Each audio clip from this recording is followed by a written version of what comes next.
이제 정말 한계야? 엄마 혼자 두면 안 되는 상황이잖아. 그래도 우리가 돌봐야지. 남에게 맡길 수는 없어. 누나, 현실적으로 생각해봐. 우리 다 직장 다니고 애들도 키우고 24시간 붙어 있을 수 없다고. 그럼 뭐 어쩌자는 거야? 요양원에 보내자는 소리야? 선택의 여지가 없잖아. 전문 간병인도 한 달에 300만 원이야. 우리가 감당할 수 있어? 나도 마음 편하지 않아. 하지만 엄마한테도 전문적인 케어가 필요해. 우리가 아무리 노력해도 한계가 있어. 그러니까 좋은 요양원 알아보자는 거야. 그리고 엄마 명의 부동산이랑 적금 관리도 누군가는 해야지. 요양원에 모시면 우리는 편해지겠지만. 형, 요양원 보내면 우리가 얼마나 자주 가야 할까? 일주일에 한 번? 아니면 한 달에 2번? 너무 자주 가봤자 엄마도 우리 못 알아보시잖아. 그래도 그렇지. 너무 무책임한 거 아니야? 전문 간병인들이 더 잘 돌봐줄 거야. 우리가 아마추어로 하는 것보다. 맞아. 그리고 엄마 재산 관리는 내가 큰아들이니까 맡을게. 요양원비 내고 나머지는 잘 굴려두자. 오빠, 그런 식으로 말하니까 기분 나빠. 마치 엄마를 짐처럼. 누나도 현실을 받아들여. 요양원에 맡기면 우리도 각자 생활에 집중할 수 있어. 그래. 월 한 번 안부 확인하고 필요한 것만 챙겨드리면 되지. 이제 뭘 더 해드려 우리가? 이 정도면 됐어. 그냥 그렇게. 방금 보신 장면 어떠셨나요?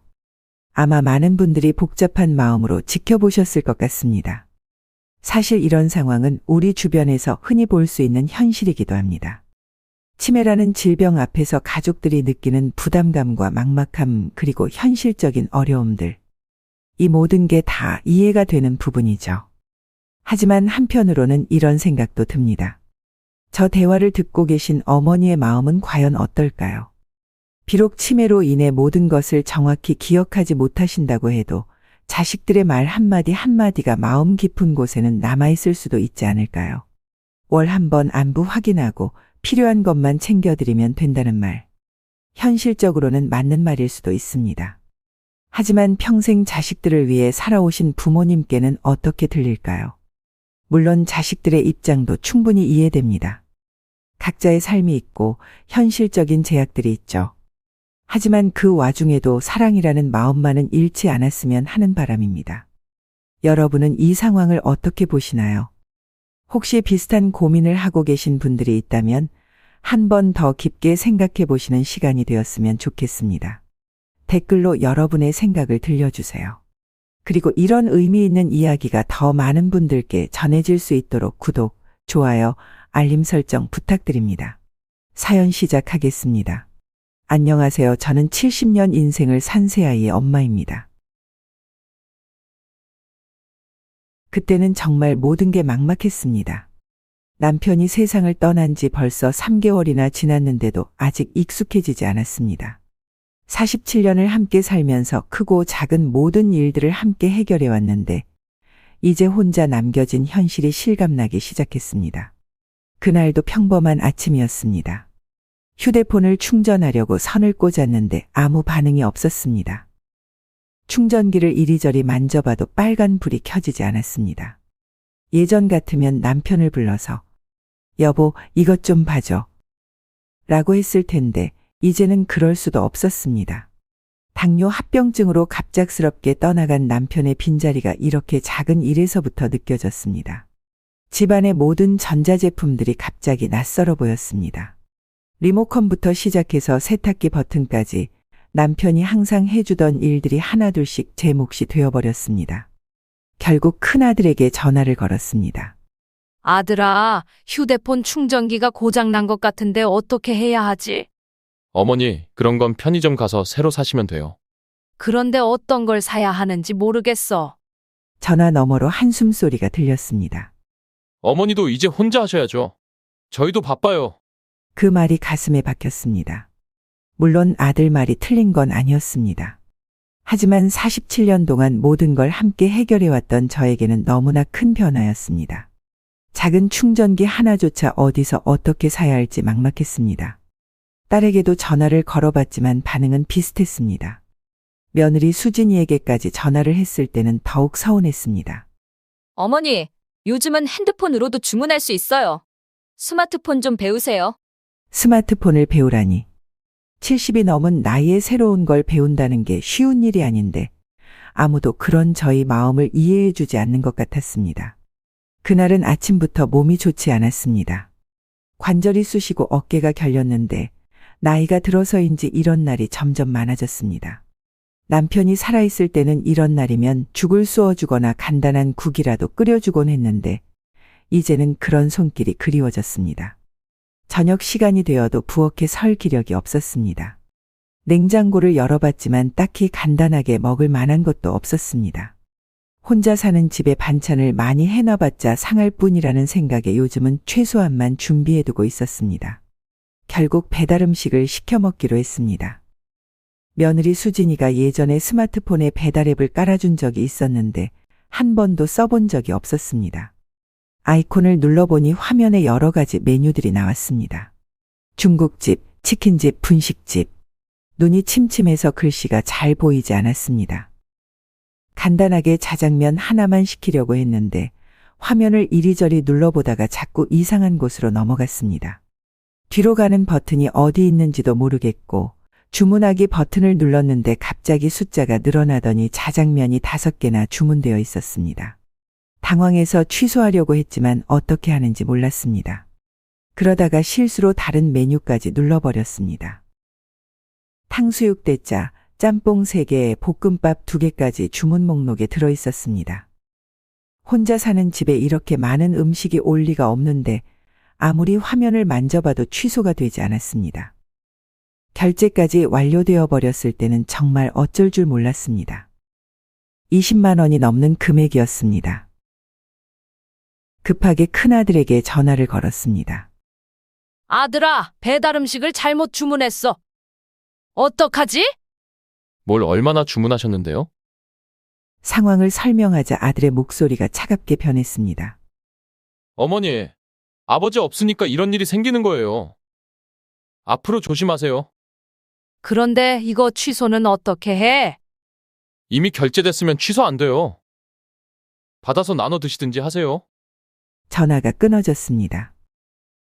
도움을 청했는데 핀잔만 듣고 끝났습니다.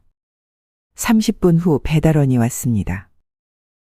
현관문을 열자 음식 봉지들이 한가득이었습니다. 배달원도 의아한 표정으로 저를 바라봤습니다. 할머니, 이거 다 맞으신가요? 아, 네. 맞아요. 거짓말을 할 수밖에 없었습니다. 잘못 주문했다고 말하기에는 너무 창피했습니다. 음식을 받고 나니 식탁 위가 온통 배달 용기로 가득했습니다. 혼자서 언제 다 먹나 싶었습니다. 자장면 한 그릇만 먹고 싶었을 뿐인데 이렇게 큰 소동이 벌어질 줄 몰랐습니다. 그렇게 의기소침해 있던 어느 날부터 잠이 오지 않는 밤이 계속되었습니다. 침대에 누워도 천장만 바라보며 새벽 서너 시까지 뒤척이는 날이 많아졌습니다. 남편이 옆에 있을 때는 그의 규칙적인 숨소리를 들으며 안심하고 잠들 수 있었는데 이제는 정정만이 제 곁을 지켰습니다. 식욕도 없어졌습니다. 예전에는 남편과 함께 앉아 이런저런 이야기를 나누며 식사하는 게 하루 중 즐거운 시간이었는데 혼자 앉은 식탁은 너무 넓고 쓸쓸했습니다. 반찬을 입에 넣어도 모래를 씹는 것 같았고 몇 숟가락 먹으면 배가 부르다며 그릇을 밀어놓곤 했습니다. 딸 지영이가 일주일에 한 번씩 안부 전화를 걸어왔습니다. 간호사인 딸은 항상 건강부터 물어봤습니다. 엄마, 어디 아픈 데는 없어요? 몸은 괜찮은데 요즘 잠도 잘 안 오고 밥맛도 없어. 그래요? 혈압약은 잘 드시고 계시죠? 그런데 밤마다 잠이 안 와서 힘들어. 아버지 생각도 나고. 목소리가 떨렸습니다. 남편을 떠나보낸 후로 이런 마음을 누구에게 털어놓아 본 적이 없었는데 딸에게라도 말하고 싶었습니다. 엄마, 시간이 해결해 줄 거예요. 다들 그런 과정을 거치는 거니까 너무 걱정하지 마세요. 지영이의 대답은 예상보다 담담했습니다. 마치 병원에서 환자 보호자에게 하는 말처럼 들렸습니다. 그런데 정말 힘들어. 혼자 있으면 생각이 너무 많아져서. 엄마도 이제 나이가 드셔서 그런 거예요. 우울한 기분은 자연스러운 거니까 시간 지나면 괜찮아질 거예요. 나이가 들어서 그런 것이라는 말에 가슴이 답답했습니다. 제 마음이 단순히 나이 탓으로 치부되는 것 같았습니다. 며칠 뒤 지영이의 병원 이야기를 들을 기회가 있었습니다. 이웃집 아주머니가 지영이 칭찬을 늘어놓았습니다. 딸이 일하는 병원에 가봤는데 병원에서 환자들한테 얼마나 친절하게 해주는지 몰라요. 며칠 전에도 할아버지 한 분이 우울하다고 하시니까 한참 동안 이야기 들어주고 상담까지 연결해 드렸다더라고요. 그 말을 듣는 순간 마음이 복잡해졌습니다. 병원에서는 환자들의 우울함을 진지하게 받아들이고 도움을 주려고 하는 딸이 정작 제 우울한 마음은 나이 들어서 그런 것으로 치부해버리는 것이 이해되지 않았습니다. 다음에 지영이가 전화를 걸어왔을 때 다시 한번 마음을 털어놓아 보았습니다. 지영아, 엄마가 요즘 정말 우울해. 아버지 없으니까 세상이 다 다르게 보여. 엄마, 그런 건 당연한 거예요. 시간 약이 최고예요. 너무 예민하게 생각하지 마세요. 또다시 같은 대답이었습니다. 병원에서 환자들에게 보여주는 그 세심한 공감은 어디로 간 것일까요? 제가 환자가 아니라 그냥 나이든 어머니라서 그런 건가요? 전화를 끊고 나서 혼자 앉아 생각했습니다. 내 마음도 충분히 아픈데 왜 아무도 그것을 알아주지 않을까? 몸의 상처는 눈에 보이지만 마음의 상처는 보이지 않아서 그런 걸까? 그날 밤도 잠들지 못하며 생각했습니다. 앞으로 이런 외로움이 계속될까?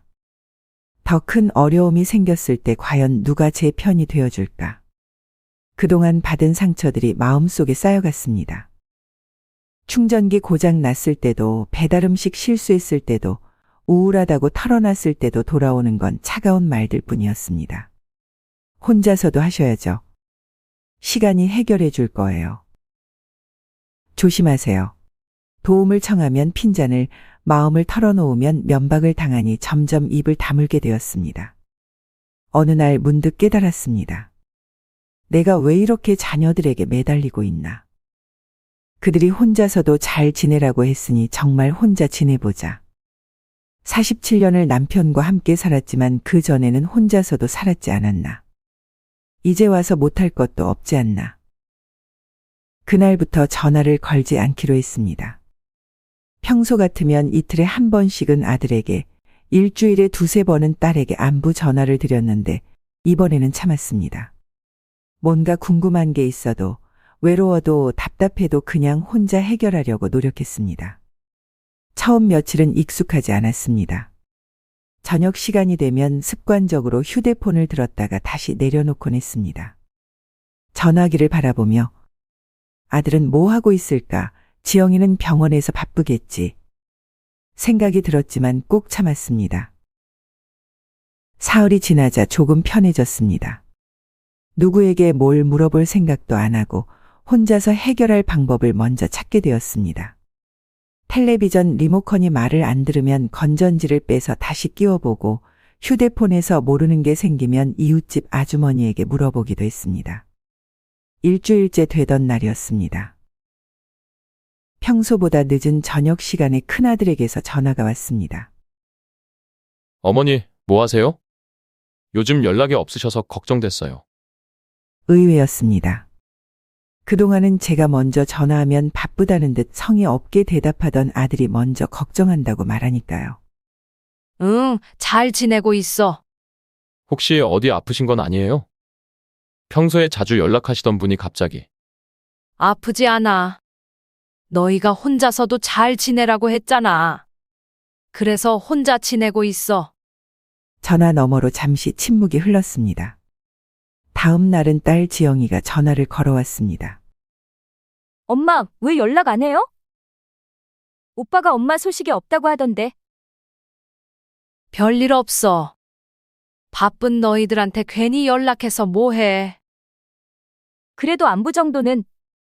시간이 해결해 준다며? 나도 시간에 맡기고 있어. 제 말이 좀 차갑게 들렸을 수도 있지만 그동안 받은 상처를 생각하면 억울했습니다. 며느리 수진이까지 안부 전화를 걸어왔습니다. 평소에는 명절이나 생신 때나 전화하던 수진이가 먼저 연락을 하니 신기했습니다. 어머니, 괜찮으세요? 요즘 소식이 없으셔서. 괜찮아. 혼자서도 잘 지내고 있어. 일주일 동안의 침묵이 오히려 자녀들을 움직였습니다. 제가 매일 연락할 때는 당연하게 여겼던 것들이 연락이 끊기자 비로소 걱정거리가 된 것 같았습니다. 그러나 착각이었던 걸까요? 옆집 아주머니 남편분이 갑작스럽게 돌아가셨다는 소식을 들었을 때 마음이 아팠습니다. 함께 시장도 가고 가끔 차 한잔 마시며 이야기도 나누던 분이셨는데 하루아침에 세상을 떠나시다니 믿어지지 않았습니다. 그 아주머니 마음이 얼마나 아플까 생각하니 제 마음도 무거워졌습니다. 장례식장에 가야겠다고 생각하고 아들에게 전화를 걸었습니다. 아들아, 옆집 아저씨가 돌아가셔서 장례식에 가야 하는데. 네, 그러세요. 조의금은 얼마나 드릴까요? 그것도 그렇고 같이 가줄 수 있어? 전화 너머로 잠시 침묵이 흘렀습니다. 어머니, 저는 잘 모르는 분이잖아요. 어머니 혼자 가셔도 되죠? 당연하다는 듯한 목소리였습니다. 딸 지영이에게도 전화해봤지만 반응은 비슷했습니다. 엄마, 제가 가봤자 인사만 하고 올 텐데 굳이 둘이서 갈 필요가 있나요? 엄마 혼자 다녀오세요. 며느리 수진이는 아예 저는 모르는 분이라서요. 라며 선을 그었습니다. 결국 혼자 장례식장에 가게 되었습니다. 검은 옷을 입고 조의금을 준비해서 택시를 탔습니다. 예전에 남편과 함께 장례식에 갈 때는 서로 의지가 되었는데 이번에는 혼자 가는 길이 참 멀게 느껴졌습니다. 장례식장에 도착해서 접수를 하고 들어서는데 다른 조문객들을 보니 대부분 가족 단위로 온 것 같았습니다. 아들, 딸들이 부모님을 모시고 와서 함께 절을 하고 유족들과 인사를 나누는 모습이 눈에 들어왔습니다. 영정 앞에서 절을 하는데 눈물이 났습니다. 돌아가신 분에 대한 슬픔도 있었지만 혼자 서 있는 제 모습이 더 서러웠습니다. 유족 인사를 드리러 갔을 때였습니다. 옆집 아주머니가 저를 보더니 눈물을 흘리며 안아주셨습니다. 영숙 언니, 고마워요. 이렇게 와주셔서. 무슨 말을? 당연히 와야지. 그때 아주머니가 주변을 둘러보며 물어봤습니다. 언니, 혼자 오셨어요? 아드님이나 따님은? 응. 바빠서. 거짓말을 할 수밖에 없었습니다. 사실대로 말하기에는 너무 창피했습니다. 식당에서 식사를 하는데 제 옆자리에 앉은 할머니는 아들과 며느리가 함께 와서 음식을 떠다 주고 있었습니다. 건너편 테이블의 할아버지는 딸이 옆에서 이런저런 돌봄을 받고 계셨습니다. 저는 혼자 앉아서 혼자 식사를 했습니다. 음식이 목으로 넘어가지 않았습니다. 주변에 다정한 가족들을 보니 제 처지가 더욱 초라하게 느껴졌습니다. 장례식장을 나오면서 다른 가족들이 함께 택시에 타는 모습을 봤습니다. 할머니, 천천히 타세요. 어머니, 피곤하시죠? 하며 서로 챙기는 모습이 부러웠습니다. 저는 혼자 택시를 잡아 타고 집으로 돌아왔습니다. 집에 도착해서 검은 옷을 벗어 걸면서 거울을 보니 하루 종일 혼자 다닌 내 모습이 쓸쓸해 보였습니다. 그날 밤 잠자리에 들면서 불안한 마음이 들었습니다. 앞으로 더 큰 일이 생겼을 때도 이렇게 혼자 감당해야 하는 걸까요? 남편이 세상을 떠난 지 8개월이 지났을 무렵이었습니다. 계절이 2번 바뀌는 동안 혼자 사는 것에 조금씩 익숙해져 가고 있었지만 여전히 힘든 날들이 많았습니다. 그런 와중에 큰아들 준수에게서 예상치 못한 전화가 왔습니다. 어머니, 잠깐 이야기 좀 드릴 게 있어서 전화했어요.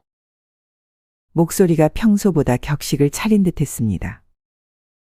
무슨 중요한 이야기인가 싶어 마음을 가라앉히고 들었습니다. 어머니, 이제 혼자 사시니까 생활비도 예전보다 적게 드시잖아요.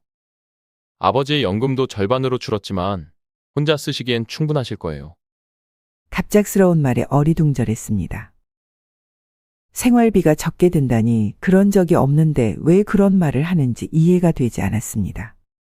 저희가 매달 드리던 용돈은 이제 좀 줄여도 되겠죠? 결국 하고 싶었던 말이 나왔습니다. 용돈을 줄이겠다는 일방적인 통보였습니다. 상의가 아니라 통보였습니다. 준수야, 그런데 혼자 살아도 고정 지출은 똑같아. 관리비, 전기세, 가스비. 오히려 배달 음식이나 외식비가 더 들어. 사실이었습니다. 남편이 있을 때는 집에서 요리를 해서 함께 먹었지만 혼자 사니까 요리하기가 귀찮고 양 조절도 어려워서 배달 음식을 시켜 먹는 일이 많아졌습니다. 병원비도 늘었습니다. 혼자 있으니 작은 아픔도 크게 느껴져서 병원을 더 자주 다니게 되었습니다. 어머니, 그건 어머니가 아버지한테 너무 의존하셔서 혼자서는 절약하며 사는 법을 모르시는 거예요. 그게 무슨 말이야? 너희 아버지와 함께 살 때도 나는 절약하며 살았어. 하지만 지금은 다르잖아요. 이제 어머니 혼자 사시니까 예전처럼 살면 안 되죠. 혼자 사는 사람은 혼자 사는 대로 살아야 해요. 혼자 사는 사람은 혼자 사는 대로 살아야 한다는 말이 마음에 깊이 박혔습니다. 마치 혼자 사는 것이 제 선택인 것처럼, 그래서 모든 불편함을 감수해야 하는 것처럼 말하는 것 같았습니다. 준수야, 엄마가 언제 사치를 부렸나? 배달 음식도 몸이 아파서 요리하기 힘들 때만 시켜 먹는 거고. 어머니, 변명하지 마세요. 다른 혼자 사시는 분들은 다 알아서 잘 사시잖아요. 다른 분들은 다 잘 산다는 말까지 나왔습니다. 마치 저만 못 사는 것처럼, 저만 유난 떠는 것처럼 들렸습니다. 그럼 얼마나 줄일 건데? 한 달에 20만 원 정도요. 어차피 지영이도 같은 생각이에요. 이미 딸과도 상의가 끝난 상태였습니다. 저는 전혀 모르는 사이에 자녀들끼리 제 용돈을 삭감하기로 결정한 것이었습니다. 전화를 끊고 나서 한참을 멍하니 앉아 있었습니다. 사실 용돈을 주는 것만 해도 고마운 일인데 안 받아도 상관없습니다. 하지만 어떻게 말하느냐에 따라 마음이 이렇게 달라지는 것이었습니다. 정말 서운한 것은 자녀들이 저를 대하는 태도였습니다. 남편이 살아있을 때는 어머니, 아버지 건강 챙기세요. 라며 용돈을 더 드리려고 했던 자녀들이 이제는 혼자 사니까 덜 드실 거예요. 라며 줄이려고 하는 것이 씁쓸했습니다. 남편의 유품을 정리하다가 서랍 깊숙이 숨겨둔 여행 브로셔를 발견했습니다. 일본 온천 여행 안내서였는데 구석에 남편의 작은 글씨로 영숙이와 함께 라고 적혀 있었습니다. 그 글씨를 보는 순간 가슴이 뭉클해졌습니다. 남편이 살아있을 때 자주 했던 말이 생각났습니다. 영수가 나중에 나이 들면 일본 온천이나 한번 가보자. 몸도 좋아질 거고 둘이서 여유롭게 쉬다 오면 좋겠어. 그때마다 저는 나중에 라고 대답했었습니다. 아이들 학비며 집 관리비며 할 일이 많아서 여행 같은 것은 사치라고 생각했었죠. 브로셔를 보니 남편이 얼마나 이 여행을 가고 싶어 했는지 느껴졌습니다. 마지막으로 남편과의 약속을 지켜보고 싶다는 마음이 들었습니다. 용기를 내서 큰아들 준수에게 전화를 걸었습니다. 준수야, 엄마가 일본 온천 여행을 다녀오려고. 네? 갑자기 여행을 왜요? 너희 아버지가 살아계실 때 가자고 했었거든. 이제라도 가보고 싶어서. 전화 너머로 한숨 소리가 들렸습니다. 어머니, 혼자 해외여행은 위험해요. 혼자 무슨 일이 생기면 어떡해요? 여행사에서 가이드도 있고 패키지 여행이니까 괜찮을 거야. 그리고 엄마는 일본어도 할 줄 알잖아. 그래도 안 돼요. 너무 위험해요. 며느리 수진이도 전화를 바꿨습니다. 어머니, 정말 위험해요. 비행기에서 뭔가 문제가 생기거나 호텔에서 쓰러지시기라도 하면 어떡해요? 수진아, 나도 젊을 때 일본어 공부했었어. 간단한 대화는 할 수 있으니까 걱정 마. 어머니, 몇십 년 전에 배운 일본어로 무슨 소용이에요? 딸에게도 역시 같은 말을 들었습니다. 엄마, 위험해요. 혼자 해외여행은 젊은 사람들도 조심하는 건데, 엄마 나이에 혼자 가시다니. 지영아, 엄마가 마지막으로 아버지와의 약속을 지키고 싶은 거야. 그런 약속은 아빠가 살아계실 때 지키셨어야죠. 이제 와서 혼자 가겠다는 건 무책임해요. 무책임하다는 말에 마음이 아팠습니다. 남편과의 약속을 지키고 싶다는 마음이 무책임한 것일까요? 자녀들은 계속 반대했습니다. 위험하다, 무책임하다, 현실적이지 않다는 말들이 쏟아졌습니다. 하지만 저는 포기하고 싶지 않았습니다. 너희들 말은 다 알겠어. 하지만 엄마는 가고 싶어. 아버지와 못 간 여행을 이제라도 가보고 싶단 말이야. 어머니, 고집 부리지 마세요. 정말 위험한 일이에요. 고집이 아니야. 마지막 소원이야. 결국 자녀들과 며칠 동안 실랑이를 벌였습니다. 매일 전화가 와서 여행 계획을 포기하라고 했습니다. 하지만 저는 마음을 바꾸지 않았습니다. 준수야, 엄마가 언제까지 살지 모르잖아. 이것만은 꼭 하고 싶어. 어머니, 그런 말씀 하지 마세요. 정말 걱정돼서 그래요. 걱정해주는 마음은 알겠지만 정작 제가 하고 싶은 것에 대해서는 이해해 주지 않는 것 같았습니다. 위험하다고, 무책임하다고 말하지만 저에게는 남편과의 마지막 약속이었습니다. 과연 이 여행을 무사히 다녀올 수 있을까? 자녀들의 걱정이 현실이 될까? 그 답은 곧 나올 것 같았습니다. 일본 여행 건으로 자녀들과 실랑이를 벌인 후 마음속에 결심이 생겼습니다. 그동안 자녀들이 계속 해왔던 말들이 머릿속을 맴돌았습니다. 혼자서도 하셔야죠. 어머니도 이제 혼자 사시니까.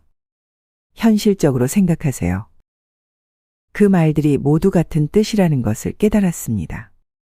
저에게 더 이상 의존하지 말라는 뜻이었습니다. 그래서 결심했습니다. 정말로 자녀들에게 짐이 되지 않는 어머니가 되어보겠다고.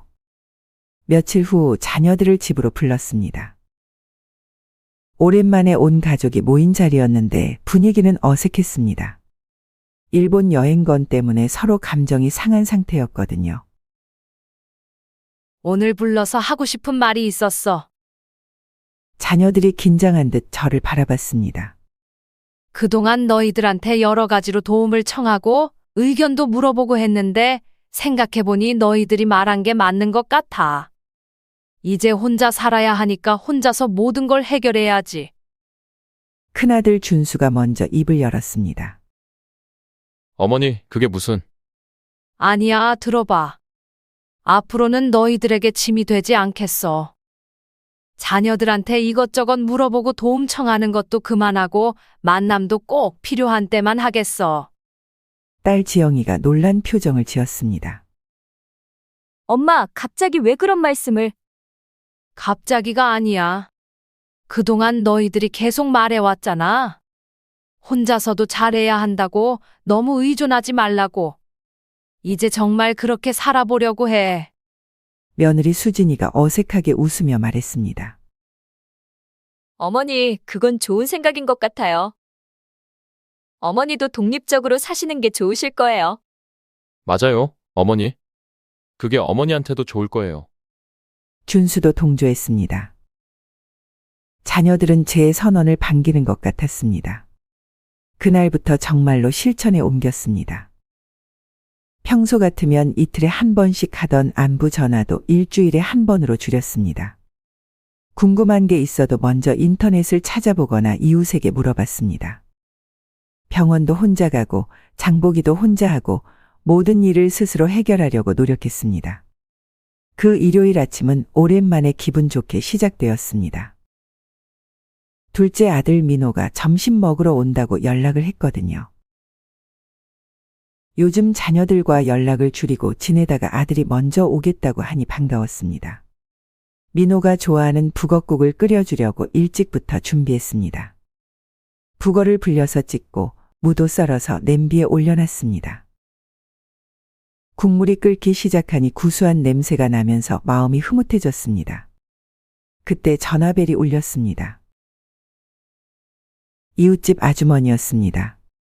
영숙 씨, 어제 마트에서 깜빡 놓고 간 우산 찾았어요. 언제 가져다 드릴까요? 아, 정말요? 고마워요. 그냥 집에 오실 때 가져다 주세요. 이런저런 이야기를 나누다 보니 시간 가는 줄 몰랐습니다. 요즘 혼자 지내느라 대화할 상대가 없어서 전화 통화가 반가웠거든요. 그런데 갑자기 무슨 냄새가 나는 것 같더니 그제야 정신이 들었습니다. 부엌에서 타는 냄새가 나고 있었습니다. 아, 깜짝이야. 국 끓이는 걸 깜빡했네. 급하게 전화를 끊고 부엌으로 뛰어갔습니다. 냄비 뚜껑을 열어보니 국물은 다 증발하고 북어와 무가 새까맣게 타버렸습니다. 연기가 자욱했고 냄비 바닥은 까맣게 눌어붙어 있었습니다.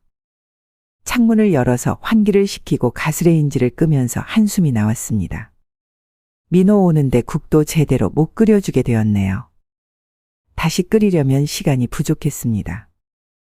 30분 후 민호가 도착했습니다. 어머니, 무슨 냄새가 이렇게 나요? 아, 국 끓이다가 전화 받느라 태웠어. 미안해. 어머니, 괜찮으세요? 다치지는 않으셨죠? 민호가 부엌을 살펴보더니 표정이 심각해졌습니다. 이거 위험한 일이에요. 가스불이 계속 켜져 있었으면 큰일 날 뻔했잖아요. 별일 아니야. 그냥 깜빡한 거지 뭐. 어머니, 요즘 자꾸 깜빡하시는 것 같아요. 민호의 목소리가 걱정스러워졌습니다. 무슨 소리야? 누구나 깜빡할 수 있는 거 아니야? 아버지 돌아가시고 나서 더 심해진 것 같은데요. 지난번에도 배달 음식 잘못 주문하셨다고 하고 이번에는 가스불까지. 과도하게 걱정하는 것 같았습니다. 그냥 전화 받느라 잠깐 깜빡한 것뿐인데 마치 제가 큰 문제가 있는 것처럼 말하는 것이었습니다. 너무 호들갑 떨지 마. 그냥 실수한 거야. 어머니, 이런 실수가 반복되면 정말 위험해요. 혼자 계시니까 더 걱정되고요. 혼자 산다고 해서 바보가 되는 건 아니야. 조금 서운했습니다. 작은 실수 하나를 가지고 이렇게까지 걱정할 필요가 있나 싶었거든요. 어머니, 그런 게 아니라 나이가 드시면서 자연스러운 일이긴 한데 그래도 조심하셔야죠. 나이가 들어서 그렇다는 말이 또 나왔습니다. 요즘 자녀들은 제가 뭘 해도 나이가 들어서 그래요. 라고 했습니다. 결국 그날 점심은 라면으로 때웠습니다. 민호는 계속 걱정스러운 표정으로 저를 바라봤습니다. 그냥 국 하나 태운 것뿐인데 이렇게 큰일처럼 여기는 것이 부담스러웠습니다. 민호가 돌아간 후에도 계속 전화가 왔습니다. 어머니, 정말 괜찮으세요? 병원 한번 가보시는 게 어때요? 병원까지 가보라니. 정말 과도한 걱정이 아닌가 싶었습니다. 하지만 한편으로는 불안한 마음도 들었습니다. 정말 제가 예전보다 자주 깜빡하는 걸까요? 앞으로 더 큰 실수를 하게 되면 자녀들의 걱정이 현실이 될지도 모른다는 생각이 들었습니다. 자녀들의 반대를 무릅쓰고 떠난 일본 온천 여행이었습니다. 처음 이틀은 순조로웠습니다. 하코네의 온천에 몸을 담그고 있으니 남편 생각이 많이 났지만 동시에 마음도 한결 편안해졌습니다. 여보, 우리 이렇게라도 함께 온천에 왔네. 라고 혼자 중얼거리기도 했습니다. 셋째 날 아침이었습니다. 호텔 조식을 먹고 온천에 다시 들어갔는데 갑자기 어지럼증이 생겼습니다. 처음에는 온천물이 너무 뜨거워서 그런 줄 알았습니다. 천천히 나와서 의자에 앉았는데도 어지럼증이 계속되었습니다. 가슴도 답답해지기 시작했습니다. 숨이 제대로 쉬어지지 않는 것 같았고 심장이 빨리 뛰는 것이 느껴졌습니다. 혼자 있다 보니 더욱 불안해졌습니다. 다이조부 데스카? 옆에 있던 일본 할머니가 걱정스러운 표정으로 물어봤습니다. 아니요. 기분이 안 좋아요. 한국어로 대답했다가 황급히 일본어로 바꿨습니다. 기분가 와루이 데스. 할머니가 직원을 불러줬습니다. 호텔 직원은 구급차를 부르겠다고 했는데 저는 당황했습니다. 구급차요? 그냥 조금 쉬면 괜찮을 것 같은데. 병원에 가시는 게 좋을 것 같습니다.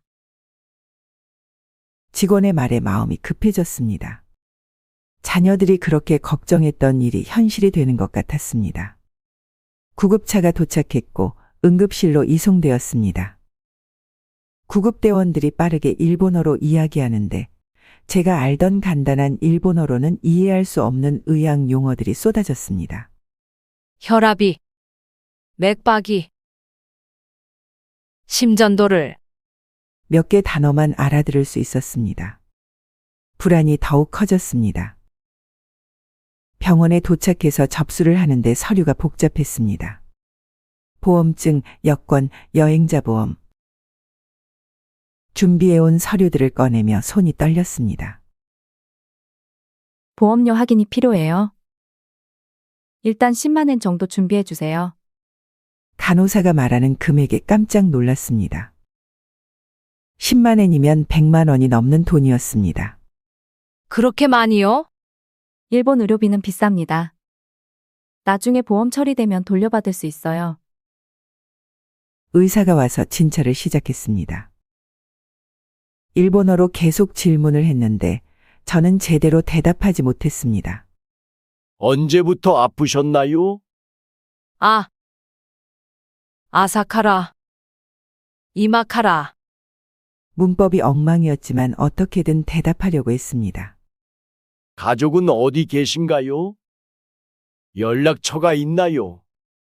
그 질문을 들을 때 정말 막막했습니다. 한국에 있는 자녀들에게 연락해야 하나? 그럼 자녀들이 얼마나 걱정할까? 그것 봐, 우리가 반대한 게 맞았지. 라고 할까? 검사를 받는 동안 계속 불안했습니다. 심전도, 혈액검사, 엑스레이. 검사 이름을 일본어로 설명해 주는데 정확히 무엇을 하는 건지 이해하기 어려웠습니다. 결과는 어떻게 나왔나요? 의사가 천천히 설명해 줬지만 의학 용어들이 너무 어려웠습니다. 다행히 큰 문제는 없다는 것 같았지만 정확히 무엇 때문에 그런 증상이 생겼는지는 잘 이해할 수 없었습니다. 다음 날 아침 의사가 다시 왔습니다. 간단한 검사만 하고 끝날 줄 알았는데 예상과 달랐습니다. 어제 검사 결과를 보니 더 자세한 검사가 필요할 것 같습니다. 의사가 진지한 표정으로 말했습니다. 더 자세한 검사요? 네, 심장과 뇌 쪽을 정밀하게 검사해야 할 것 같아요. 며칠 정도 입원하시는 게 좋겠습니다. 며칠 입원이라니. 갑자기 머리가 하얘졌습니다. 비용은 어느 정도 될까요? 정밀검사와 입원비 합쳐서 대략 50만 엔 정도 예상됩니다. 50만 엔이면 500만 원이 넘는 돈이었습니다. 여행자 보험이 있다고 해도 당장 그 돈을 낼 수 있을지 확신이 서지 않았습니다. 꼭 입원해야 하나요? 한국에 돌아가서 검사 받으면 안 될까요? 지금 상태로는 비행기 탑승이 위험할 수 있습니다. 정확한 검사를 받고 나서 결정하는 게 좋겠어요. 절망적인 마음이 들었습니다. 자녀들의 반대를 무릅쓰고 온 여행이 이렇게 큰 문제가 될 줄 몰랐습니다. 이대로 며칠씩 입원하면 비용도 비용이지만 자녀들에게 연락해야 하고 그럼 얼마나 걱정시킬까요? 그때 문득 생각이 났습니다. 만약 제가 많이 아파 보이고 정신이 흐릿해 보이면 의료진에서 동정심을 가져 빨리 한국으로 보내주지 않을까. 위험한 환자를 계속 붙잡아둘 이유도 없을 테고. 다음에 간호사가 와서 질문할 때 일부러 엉뚱한 대답을 해봤습니다. 오늘이 며칠인지 아세요? 5월. 아니 6월. 잘 모르겠어요. 사실 정확히 알고 있었지만 헷갈리는 척했습니다. 한국에서 오셨죠? 어디서 사세요? 한국요? 아, 서울. 아니, 부산인가? 어디였더라? 간호사가 걱정스러운 표정을 지었습니다. 의사가 다시 와서 간단한 질문들을 했을 때도 계속 연기했습니다. 가족 연락처를 알려주세요. 가족요? 아, 남편은 어디 갔지? 아까 여기 있었는데. 남편분은 지금 어디 계세요? 글쎄요. 장 보러 갔나? 언제 오실까요? 의료진들이 서로 눈을 마주치며 무언가 이야기했습니다. 일본어로 빠르게 대화하는데 바보 이런 단어가 들렸습니다. 가족에게 연락해야겠어요. 혼자 두기 어려운 상태 같은데. 연락처를 잘 모르겠어요. 휴대폰이 어디 있지? 핸드백에서 휴대폰을 꺼내면서도 사용법을 모르는 척했습니다. 이거 어떻게 쓰는 거지? 버튼이 너무 많아서. 간호사가 도와주겠다고 했지만 계속 잘 모르겠다. 기억이 안 난다. 고 했습니다. 하루 종일 이런 식으로 연기를 계속했습니다. 밥을 먹을 때도 이게 뭐예요? 어떻게 먹는 거죠? 하며 어리둥절한 척했습니다. 다음 날 의사가 와서 말했습니다. 상태를 봐서는 정밀 검사보다는 빨리 한국으로 돌아가셔서 가족들과 함께 치료받으시는 게 좋을 것 같습니다. 한국으로 돌아갈 수 있나요? 비행기 탑승에는 문제 없을 것 같아요. 다만 가족 동반이 필요할 것 같은데. 혼자서도 괜찮아요. 한국 가면 가족들이 마중 나올 거예요. 거짓말이었지만 어쩔 수 없었습니다. 결국 이틀 만에 퇴원할 수 있었습니다. 입원비와 검사비로 15만 엔 정도 나왔는데 처음에 말했던 50만 엔보다는 훨씬 적었습니다. 병원을 나서면서 안도의 한숨을 쉬었습니다. 연기가 성공한 것이었습니다. 하지만 한편으로는 죄책감도 들었습니다. 의료진들을 속인 것 같아서 미안했거든요. 택시에서 공항으로 가면서 생각했습니다. 이런 식으로 문제를 해결한 게 옳은 일이었을까? 하지만 달리 방법이 없었습니다.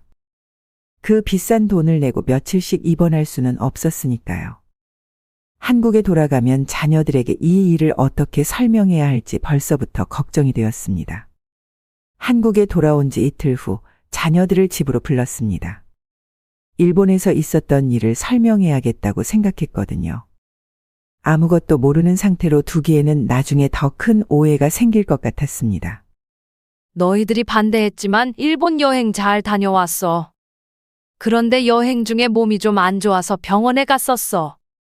큰아들 준수의 표정이 급변했습니다. 어머니, 무슨 일이 있었어요? 별일 아니야. 어지럽고 가슴이 답답해서 병원에 갔는데 검사해보니 큰 문제는 없다고 하더라고. 그럼 왜 병원에서 이상한 행동을 하셨다는 거예요? 깜짝 놀랐습니다. 어떻게 그걸 알았을까요? 이상한 행동이라니? 딸 지영이가 핸드폰을 보여줬습니다. 여행자 보험 회사에서 연락 왔어요. 어머니가 일본 병원에서 인지장애 증상을 보이셔서 조기 퇴원하셨다고 하더라고요. 보험회사에서 연락이 갔다니 예상하지 못한 일이었습니다. 그게 사실은? 진실을 말하려다가 망설여졌습니다. 연기였다고 하면 자녀들이 어떻게 생각할까요? 어머니, 솔직히 말씀해 주세요. 병원에서 정확히 무슨 일이 있었어요? 입원하라고 해서. 비용도 너무 비싸고 해서. 그냥 빨리 한국에 오고 싶었어. 그래서 일부러 이상한 행동을 하신 거예요? 며느리 수진이가 날카롭게 물어봤습니다. 그런 게 아니라 정말 정신이 없었어. 거짓말을 하고 있는 제 자신이 한심했지만 이미 상황이 복잡해져 버렸습니다. 어머니, 이건 심각한 문제예요. 준수가 심각한 표정으로 말했습니다. 날짜를 헷갈리고 가족 이름도 기억 못하고 휴대폰 사용법도 모르겠다고 하셨다는데 이건 명백한 치매 초기 증상이에요. 치매라니? 나는 멀쩡해. 어머니, 치매 환자들은 본인이 치매인 걸 모르는 게 특징이에요. 지영이가 전문가인 양 설명했습니다. 그리고 지난번 가스불 사건도 이제 이해가 돼요. 민호가 고개를 끄덕였습니다. 맞아요. 역시 그때부터 시작됐구나. 가스불 끄는 걸 깜빡한 것도 배달 음식 잘못 주문한 것도 다 치매 증상이었네요. 자녀들이 마치 퍼즐 조각을 맞추듯이 이야기하고 있었습니다. 아니야, 그건 그냥 실수였어. 어머니, 이제 인정하세요. 일본에서 의료진이 직접 확인한 거잖아요. 그게 아니라고. 제가 아무리 설명해도 자녀들은 믿지 않았습니다. 오히려 제가 부정하는 것마저 치매 증상으로 해석했습니다. 치매 환자는 자기 상태를 부정하는 게 일반적이에요. 어머니, 이제 병원에서 정확한 검사 받으셔야 해요. 병원은 무슨 병원? 나는 아무 문제 없어. 보세요, 또 화를 내시네? 이것도 치매 증상 중 하나예요. 제가 무엇을 해도 치매 증상으로 몰려나갔습니다. 화를 내면 치매 때문에 화를 내는 것이고, 부정하면 치매라서 인정하지 못하는 것이고, 기억한다고 하면 일시적으로 멀쩡한 척하는 것이었습니다. 그럼 내가 지금 너희들 이름 다 기억하고 오늘 날짜도 알고 모든 걸 정상적으로 하고 있는 건 어떻게 설명할 거야? 어머니, 치매는 항상 증상이 나타나는 게 아니에요. 좋을 때도 있고 나쁠 때도 있어요. 결국 자녀들은 다음 주에 병원 예약을 잡아놨다고 통보했습니다. 치매 전문의한테 정확한 검사 받으시고 앞으로 어떻게 할지 결정해야죠. 그날 밤 혼자 앉아 생각했습니다. 일본에서 했던 연기가 이렇게 큰 오해를 불러일으킬 줄 몰랐습니다.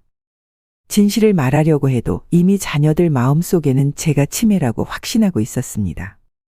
어떻게 이 오해를 풀어야 할지 정말 막막했습니다.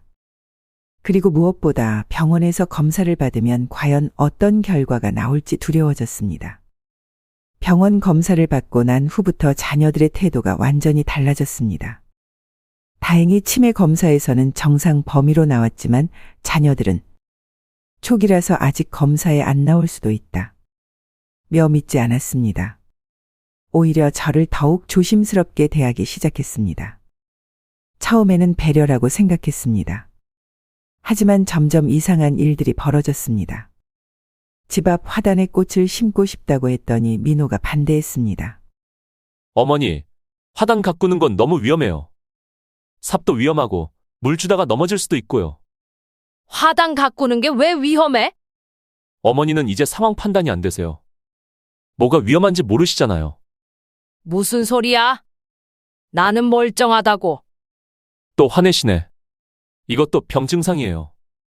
무엇을 해도 병 때문이라는 말만 돌아왔습니다. 가장 충격적인 일은 한 달 후에 일어났습니다. 오래된 세탁기가 고장나서 새로 사려고 했는데 자녀들이 막아섰습니다. 어머니, 세탁기는 저희가 골라서 사드릴게요. 내가 직접 보고 사고 싶어. 너무 복잡한 건 말고 간단한 걸로. 어머니 의견은 들어볼 필요 없어요.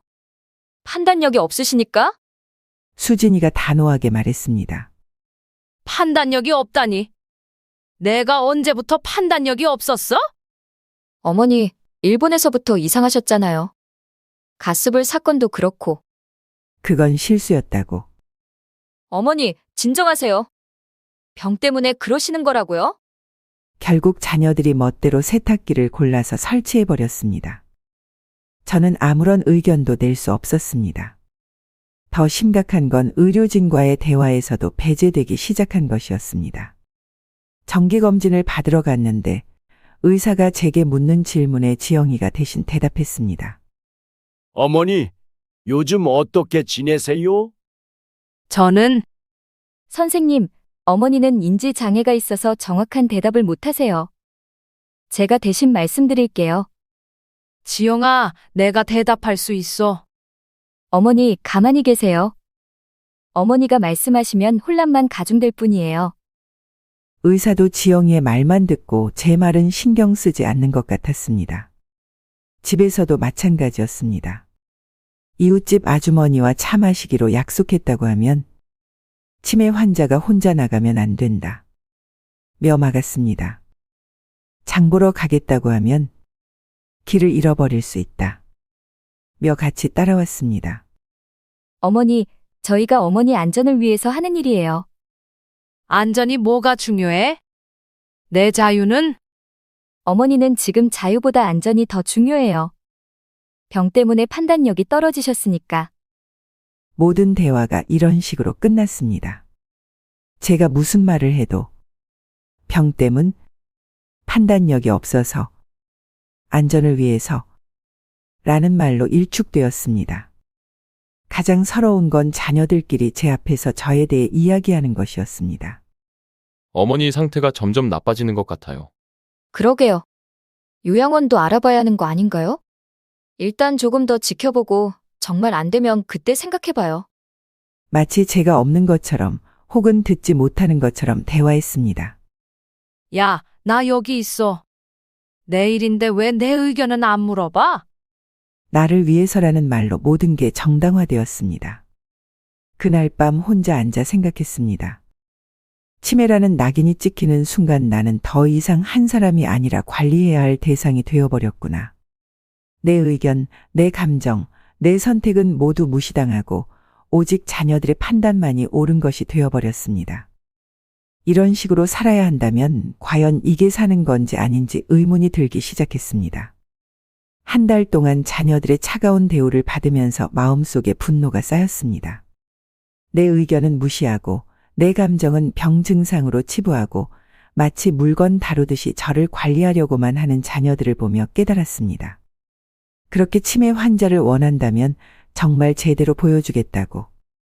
어느 날 문득 결심했습니다. 치매 걸린 어머니가 어떤 대우를 받는지 똑똑히 보여주겠다고. 자녀들이 원하는 대로 연기를 해주되 선택적으로 하기로 했습니다. 먼저 친구들과 있을 때는 평소와 똑같이 행동했습니다. 이웃집 박 아주머니와 차를 마시며 이야기할 때는 완전히 정상적으로 대화했습니다. 영숙 씨, 요즘 어때요? 자식들이 많이 신경 써주죠? 뭘요? 너무 신경 써줘서 오히려 답답해요. 그래도 좋잖아요. 우리 나이에 자식들이 챙겨주는 게 어디예요? 그런가요? 때로는 혼자 있는 게 더 편할 때도 있어요. 완전히 논리적이고 일관성 있는 대화였습니다. 박 아주머니는 제가 치매라는 걸 전혀 모를 정도였습니다. 하지만 자녀들이 오면 완전히 달라졌습니다. 어머니, 안녕하세요. 준수가 인사하자 일부러 멍한 표정을 지었습니다.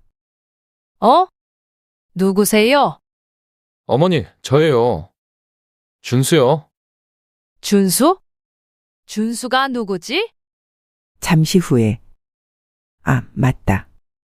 우리 아들 하며 기억해내는 척했습니다. 준수의 표정이 어두워지는 것이 보였습니다. 어머니, 오늘이 며칠인지 아세요? 며칠이요? 글쎄, 5월인가? 아니 6월? 사실 정확히 알고 있었지만 헷갈리는 척했습니다. 어머니, 안경 어디 뒀는지 기억나세요? 안경? 안경을 어디 뒀더라? 혹시 냉장고에 넣었나? 실제로는 제 머리 위에 올려두고 있었지만 엉뚱한 곳을 찾는 척했습니다. 준수가 한숨을 쉬며 지영이에게 전화했습니다. 누나, 어머니 상태가 더 나빠진 것 같아. 전화 통화하는 동안 저는 멍하니 창밖을 바라보는 척했습니다. 하지만 귀는 바짝 세우고 있었습니다. 자녀들은 점점 걱정이 늘어갔습니다. 매일 전화해서 안부를 묻고 번갈아 가며 집에 와서 확인했습니다. 어머니 혼자 두면 안 될 것 같아요. 요양보호사라도 구해야 하는 거 아닌가요? 자녀들끼리 심각하게 논의하는 소리가 들렸습니다. 하지만 친구들과 있을 때는 여전히 멀쩡했습니다. 영숙 씨, 오늘 날씨 좋네요. 산책하러 갈까요? 좋아요. 요즘 집에만 있어서 답답했어요. 그런데 자식들은 뭐라고 안 해요? 자식들요? 자식들은 제가 아프다고 생각해서 너무 걱정해요. 아픈 데 있어요? 아니요, 멀쩡해요. 그런데 자꾸 아프다고 우겨요. 완전히 정상적인 대화였습니다. 이런 식으로 몇 주를 보내니 점점 재미있어졌습니다. 자녀들 앞에서만 선택적으로 연기를 하는 것이 일종의 복수 같았습니다. 그들이 저를 치매 환자로 보고 싶어 한다면 정말 그렇게 보여주겠다는 신보였습니다. 하지만 이런 이중 생활이 언제까지 계속될 수 있을지, 그리고 결국 어떤 결과를 가져올지는 알 수 없었습니다. 다만 확실한 건 지금까지는 자녀들이 저를 어떻게 대하는지 똑똑히 보여주고 있다는 것이었습니다. 연기를 시작한 지 한 달이 지나자 자녀들의 태도가 더욱 극단적으로 변했습니다. 이제는 저를 아예 사회에서 격리시키려고 하기 시작했습니다. 어머니, 오늘 박 아주머니랑 만나기로 했다고 하셨죠? 지영이가 심각한 표정으로 물어봤습니다. 응, 오랜만에 차나 마시려고. 어머니, 그러시면 안 돼요. 왜? 어머니 상태를 다른 사람들이 보면 어떻게 생각하겠어요? 창피하잖아요. 창피하다는 말에 가슴이 뜨끔했습니다. 내가 뭘 창피하게 했다고? 어머니, 요즘 말도 이상하게 하시고 행동도 그렇고. 동네 사람들이 다 알게 되면 우리 가족 체면이 어떻게 돼요? 체면을 걱정하는 딸의 말에 씁쓸했습니다. 어머니의 건강이 아니라 가족 체면이 우선이라니. 그냥 집에서 조용히 계세요. 밖에 나가실 필요 없어요. 나가서 사람들 만나는 게 나한테는 낙인데 그것도 안 되겠다는 거야? 어머니, 지금 상황에서는 외출 자제하시는 게 좋아요. 박 아주머니에게 전화를 걸어서 약속을 취소했습니다. 핑계를 대려니 마음이 무거웠습니다. 아, 영숙 씨. 오늘 못 나오세요? 죄송해요. 갑자기 몸이 안 좋아져서. 그럼 내일은 어때요? 글쎄요. 요즘 몸이 계속 안 좋아서. 거짓말을 하는 제 자신이 한심했습니다. 며칠 후 준수가 더 구체적인 지시를 했습니다. 어머니, 앞으로 혼자 외출은 금지예요. 금지라니? 내가 죄인도 아닌데 왜 금지야? 어머니가 밖에서 길을 잃거나 사고를 당할 수 있어요. 그리고 준수가 잠시 망설이더니 말했습니다. 동네에서 어머니가 이상하게 행동한다고 소문이 나고 있어요. 무슨 소문? 마트에서 계산하다가 돈을 깜빡했다든지, 아는 사람 이름을 못 불렀다든지.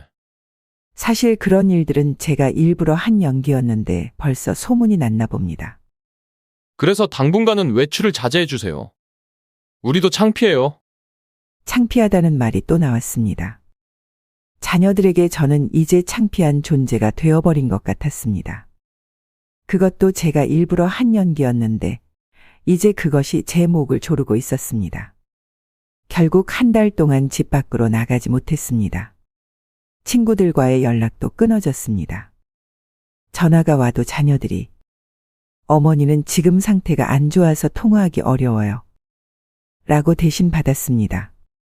창문으로 밖을 내다보면서 생각했습니다. 내가 시작한 연기 때문에 이렇게 갇혀 살게 될 줄 몰랐습니다. 하지만 이제 와서 사실 연기였다. 고 말할 수도 없었습니다. 그럼 지금까지 자녀들을 속인 것이 드러나니까요. 점점 진짜 갇힌 새가 된 기분이었습니다. 밖에 나가고 싶어도 나갈 수 없고 사람들과 만나고 싶어도 만날 수 없고 오직 자녀들의 허락하에만 움직일 수 있는 존재가 되어버렸습니다. 치매 환자의 어머니를 둔 가족. 이라는 낙인이 찍힌 자녀들은 이제 저를 숨기려고만 했습니다.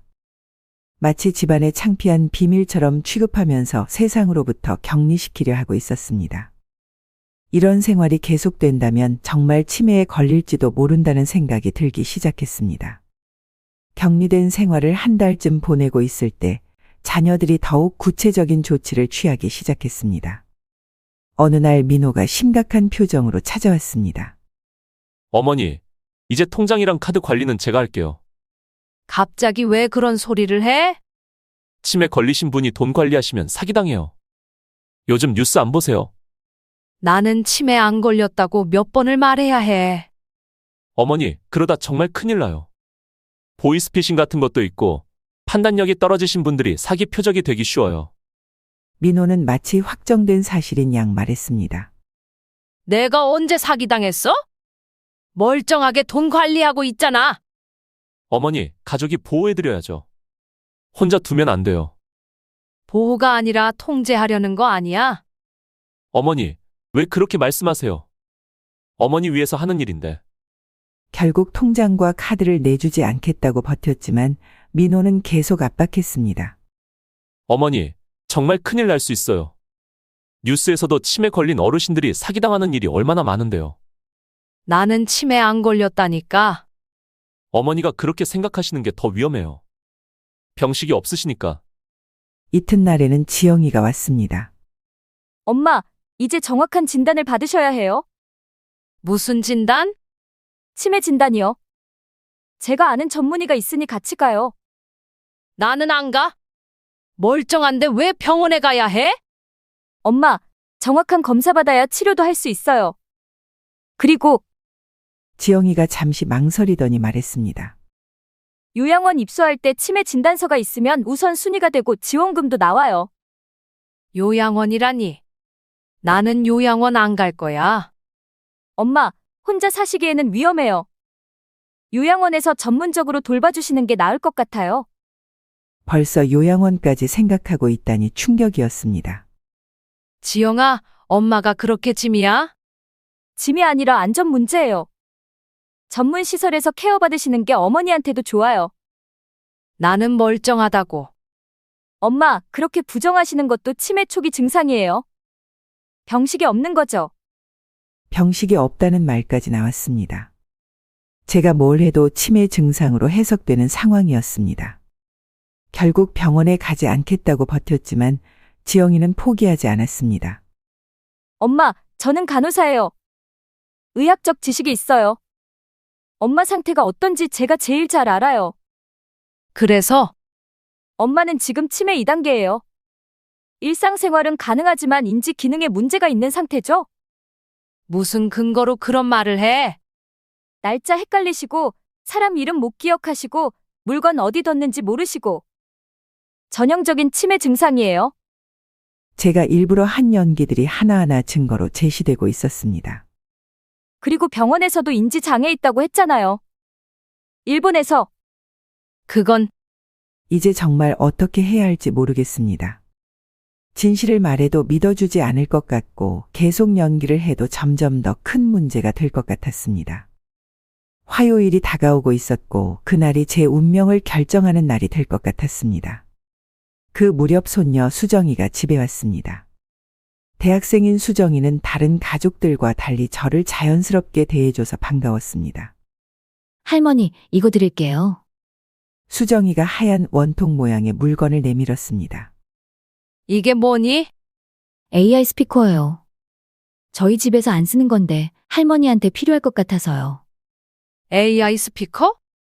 말로 명령하면 음악도 틀어주고 날씨도 알려주고 전화도 걸어줘요. 할머니 혼자 계실 때 심심하지 않으실 거예요. 수정이가 친절하게 설명해주며 설치해줬습니다. 할머니, 이렇게 말씀하시면 돼요. 아리야, 음악 틀어줘 이런 식으로요. 아리야? 네, 이름이 아리예요. 한번 해보세요. 아리야. 음악 틀어줘. 신기하게도 옛날 트로트 음악이 나왔습니다. 어머, 정말 신기하네. 할머니, 사용법 적어드릴게요. 나중에 천천히 연습해보세요. 수정이가 설명서를 써주고 갔습니다. 혼자 있을 때 심심하면 쓰라고 하면서요. 며칠 후 사용법을 익히려고 이것저것 해보고 있었습니다. 아리야, 뉴스 들려줘. 아리야, 날씨 알려줘. 재미있어서 계속 명령어를 말해보고 있었는데 갑자기 현관문 소리가 났습니다. 열쇠로 문을 여는 소리였습니다. 아마 준수가 온 것 같았습니다. 저는 방에 들어가서 문을 살짝 열어두고 있었는데 거실에서 대화 소리가 들렸습니다. 수진이도 함께 온 것 같았습니다. 여보, 정말 힘들어. 치매 걸린 엄마 모시기. 수진이의 목소리였습니다. 나도 알아. 매일 확인하러 와야 하고 무슨 사고 칠까 봐 불안하고. 준수의 목소리였습니다. 언제까지 이렇게 해야지? 우리도 지쳐가잖아. 빨리 시설에 보내야겠어. 더 이상 집에서 모시기는 어려울 것 같아. 시설에 보내겠다니. 가슴이 덜컥 내려앉았습니다. 그런데 어머니가 계속 거부하실 텐데? 거부해도 어쩔 수 없지. 가족들이 결정하는 거야. 치매 환자 의견을 들을 필요는 없어. 치매 환자 의견을 들을 필요 없다니. 저를 아예 사람 취급도 안 하는 것 같았습니다. 그나저나 통장 관리는 어떻게 됐어? 아직 안 넘겨줘. 계속 버티더라고. 강제로라도 받아와야 하는 거 아니야? 치매 환자가 돈 관리하면 위험하잖아. 다음에 은행 가서 가족들 명의로 바꿔달라고 할까? 그게 좋겠어. 어차피 어머니 판단력은 없으니까. 제 돈을 제 허락 없이 관리하겠다는 소리였습니다. 그때 갑자기 AI 스피커가 말했습니다. 죄송합니다. 명령을 이해하지 못했습니다. 아마 제가 무의식 중에 뭔가 중얼거렸나 봅니다. 이게 뭐야? 수진이가 AI 스피커를 발견했습니다. 아, 수정이가 가져다 준 건가 봐. 치매 걸린 사람이 이런 걸 쓸 수 있을까? 못 쓰지? 버튼도 제대로 못 누르시는데. 자녀들은 제가 아무것도 할 수 없는 무능한 사람이라고 생각하고 있었습니다. 그냥 두자. 어차피 못 쓰실 거야. 자녀들이 돌아간 후 한참을 멍하니 앉아 있었습니다. 방금 들은 대화가 계속 머릿속을 맴돌았습니다. 치매 걸린 엄마 모시기 힘들다. 빨리 시설에 보내야겠다. 치매 환자 의견을 들을 필요 없다. 그때 문득 생각이 났습니다. 만약 이런 대화들을 녹음해 둔다면 나중에 증거가 될 수도 있겠다는 생각이 들었습니다. 다음 날부터 자녀들이 올 때마다 휴대폰 녹음 기능을 켜두기 시작했습니다. 수정이가 가르쳐준 대로 녹음 앱을 실행해두고 자연스럽게 대화를 유도했습니다. 며칠 후 지영이가 왔을 때도 녹음을 했습니다. 언니, 어머니 상태 어때요? 점점 심해지는 것 같아. 어제도 이상한 말 하시더라고. 정말 요양원 알아봐야겠네요. 이미 몇 군데 연락해봤어. 치매 전담 시설 중에 괜찮은 데가 있더라고. 벌써 요양원까지 알아보고 있다니 충격이었습니다. 그런데 비용이 만만치 않아. 어머니 통장에서 나가는 거니까 상관없지. 어차피 어머니 돈이잖아. 그럼 월 비용이 얼마나 되는데요? 한 달에 200만 원 정도. 어머니 연금이랑 적금 해지하면 몇 년은 버틸 수 있을 거야. 어머니가 그동안 모아두신 돈이 꽤 될 텐데. 부동산도 있고 적금도 여러 개 있고. 당분간은 문제 없을 거야. 제 평생 모은 돈으로 요양원비를 내고 저를 거기 보내겠다는 계획까지 구체적으로 세우고 있었습니다. 심지어 제가 죽을 때까지의 비용까지 계산하고 있는 것 같았습니다. 어머니가 거부하시면 어떡하죠? 거부해도 소용없어. 보호자가 결정하는 거잖아.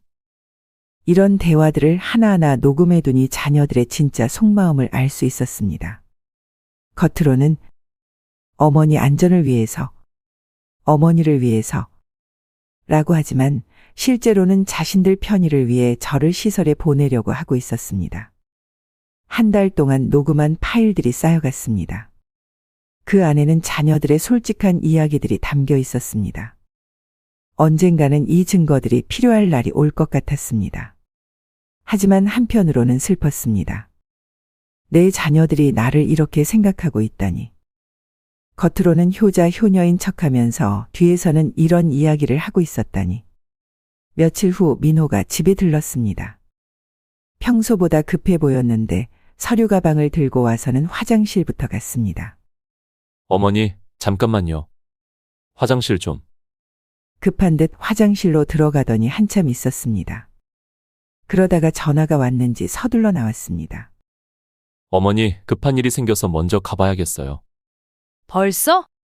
차나 한잔하고 가지. 다음에요. 정말 급해서. 민호가 급하게 나가더니 10분 후에 다시 전화가 왔습니다. 어머니, 혹시 제 서류 가방 거기 있나요? 보니까 소파 옆에 검은색 서류 가방이 놓여 있었습니다. 응, 여기 있어. 아, 다행이다. 내일 찾으러 갈게요. 전화를 끊고 보니 서류 가방이 조금 열려 있었습니다. 민호가 급하게 나가면서 제대로 안 닫은 것 같았습니다. 아들에게 돌려주려고 가방을 정리해서 들었는데 그때 서류 몇 장이 삐져나왔습니다. 서류를 주워서 다시 넣으려고 하다가 제목을 보고 깜짝 놀랐습니다. 요양원 입소 신청서라고 적혀 있었습니다. 가슴이 두근거리며 서류를 펼쳐봤습니다. 제 이름으로 된 요양원 입소 신청서였습니다. 신청 사유란을 보고 더욱 충격을 받았습니다. 치매로 인한 판단력 상실로 독립 생활 불가능, 가족의 안전을 위협하는 위험한 행동 반복, 인지 장애로 인한 일상 생활 능력 현저히 저하. 모두 거짓말이었습니다. 저는 가족을 위협한 적도 없고 일상생활도 혼자서 잘하고 있었습니다. 하지만 서류에는 마치 제가 매우 위험한 환자인 것처럼 적혀 있었습니다. 더 놀라운 것은 다른 서류들이었습니다. 여러 요양원의 입소 비용을 비교한 표가 있었고 각 시설의 장단점을 정리한 메모도 있었습니다. A 요양원 월 180만 원, 치매 전담 병동 있음. B 요양원 월 220만 원, 시설 깨끗하나 비쌈. C 요양원 월 150만 원, 저렴하나 시설 낙후. 마치 물건을 고르듯이 요양원을 비교하고 있었습니다. 그런데 서류 사이에서 준수의 손글씨로 적힌 메모를 발견했을 때는 분노가 끌어올랐습니다. 어머니 집 시세 확인함. 현재 시세 3억 2천만 원. 요양원비로 충분할 듯. 집 처분 후 적금과 합치면 최소 10년 이상 가능할 것으로 예상됨. 제 집까지 팔아서 요양원비로 쓰겠다는 계획이었습니다. 제가 평생 살던 집을 남편과 함께 갖고 온 추억이 담긴 집을 팔아서 저를 요양원에 가두겠다는 것이었습니다. 다른 메모에는 더 충격적인 내용이 있었습니다. 어머니 명의 적금 현황, 총 5개 은행 약 8천만 원. 주식 투자금 2천만 원. 월 연금 120만 원. 제 재산을 샅샅이 조사해 놓은 것이었습니다. 요양원 입소 후 집관리 불필요. 형제들과 상속 관련 논의 필요. 벌써 상속까지 생각하고 있다니. 저는 아직 살아있는데 제 재산을 어떻게 나눌지 계획하고 있었습니다. 손이 떨렸습니다. 분노와 충격과 배신감이 한꺼번에 밀려왔습니다. 자녀들이 겉으로는 어머니를 위해서 라고 하면서 뒤에서는 이런 치밀한 계획을 세우고 있었다니. 마음을 가라앉히고 휴대폰으로 서류들을 하나하나 사진 찍었습니다. 수정이가 가르쳐준 대로 사진을 찍어서 저장했습니다. 요양원 신청서, 비용 비교표, 준수의 메모까지 모든 것을 증거로 남겨놓았습니다. 서류를 다시 원래 순서대로 정리해서 가방에 넣었습니다. 손이 떨려서 제대로 되지 않았지만 민호가 눈치채지 않도록 조심스럽게 정리했습니다. 그날 밤 잠이 오지 않았습니다. 서류에 적힌 내용들이 계속 머릿속을 맴돌았습니다. 치매로 인한 판단력 상실, 가족의 안전을 위협, 어머니 집 시세 확인함. 제가 시작한 연기 때문에 이런 일이 벌어진 것이지만 자녀들의 진짜 속마음을 알게 되니 더욱 배신감이 컸습니다. 저를 사랑해서 걱정하는 게 아니라 그저 골칫거리로 여기고 빨리 처리하고 싶어 하는 것 같았습니다. 다음 날 민호가 가방을 찾으러 왔을 때 평정심을 유지하기가 어려웠습니다. 어머니, 가방 잘 보관해 주셔서 고마워요. 뭘 보관해? 혹시 열어보신 건 아니죠? 순간 가슴이 철렁했지만 태연하게 대답했습니다. 왜 아들 가방을 열어봐? 그냥 그대로 뒀어. 아, 네. 중요한 서류들이 들어있어서요. 중요한 서류라니. 저를 요양원에 보내려는 계획서가 그렇게 중요한 서류였던 것입니다. 요양원 서류를 발견한 후 며칠 동안 분노가 가라앉지 않았습니다. 자녀들이 저를 어떻게 생각하는지 적나라하게 알게 된 이상 가만히 있을 수는 없었습니다. 그들이 정말 치매 환자를 어떻게 대하는지 제대로 보여주고 싶었습니다. 문득 옛 친구 박정숙이 생각났습니다. 몇 달 전에 속초로 이사간 정숙이가 한번 놀러 오라고 했었는데 그때는 자녀들이 막아서 못 갔었습니다. 이번에는 아무에게도 말하지 않고 가기로 했습니다. 정숙이에게 전화를 걸어 1박 2일 방문 계획을 말했고 자녀들에게는 비밀로 해달라고 부탁했습니다. 그날 밤 조용히 짐을 쌌습니다. 자녀들이 매일 확인하러 오는 시간을 피해서 일찍 출발하기로 했습니다. 다음 날 새벽 6시에 집을 나서서 고속버스 터미널로 갔습니다. 오랜만에 혼자 여행을 떠나는 기분이 설레면서도 떨렸습니다. 몇 달 동안 집에 갇혀 살다가 이렇게 자유롭게 나온 것이 얼마나 오랜만인지 모르겠습니다. 속초에서 정수기와 함께 바다를 보며 산책하고 맛있는 회도 먹고 정말 오랜만에 마음 편히 웃었습니다. 그날 밤 정수기 집에서 편안하게 잔 것도 몇 달 만이었습니다. 다음 날 오후에 서울로 돌아왔습니다. 집에 도착하니 현관문 앞에 자녀들이 모두 모여 있었습니다. 준수, 지영이, 민호, 수진이까지 온 가족이 다 와 있었습니다. 어디 갔었냐며 다그치는 자녀들에게 속초 여행을 다녀왔다고 말했을 때 그들의 표정이 경악으로 변했습니다. 어제부터 연락이 안 돼서 경찰서에 신고하려고 했어요. 치매 환자가 실종됐다고. 수진이의 말을 듣고 웃음이 나왔습니다. 치매 환자가 혼자 속초까지 다녀왔다니 대단하지 않니? 아니면 내가 치매가 아닌 건가? 자녀들이 당황한 표정을 지었습니다. 치매 환자라면서 혼자 외출도 못하게 막아놨는데 정작 제가 혼자 속초까지 다녀오니까 당황하는 것이었습니다. 버스표도 혼자 사고 길도 찾아가고 친구 집도 찾아가고 회도 먹고 돈 계산도 하고 다시 버스 타고 혼자 돌아온 것이 치매 환자가 할 수 있는 일인지 물어봤습니다. 그동안 외출도 못하게 하고 친구들도 못 만나게 했으면서 알고 보니 혼자서도 잘 다닐 수 있다는 것이 드러난 상황이었습니다. 자녀들은 치매는 좋을 때도 있고 나쁠 때도 있다. 며 변명했지만 저는 멈추지 않았습니다. 좋을 때는 혼자 여행도 할 수 있고 나쁠 때는 집 밖에도 못 나가는 참 신기한 병이라고 비꼬았습니다. 아니면 자녀들이 저를 통제하려고 치매라고 핑계댄 건 아니냐고 핵심을 찔렀습니다. 그 순간 자녀들의 얼굴이 붉어지는 것을 봤습니다. 제가 던진 질문에 제대로 답하지 못하는 모습이 모든 것을 말해주고 있었습니다. 치매 환자라고 하면서 통제했던 것들이 얼마나 모순적이었는지 스스로 깨닫게 된 것 같았습니다. 속초 여행 사건 이후 자녀들이 조금 조심스러워하는 것 같았지만 여전히 요양원 계획을 포기한 것 같지는 않았습니다.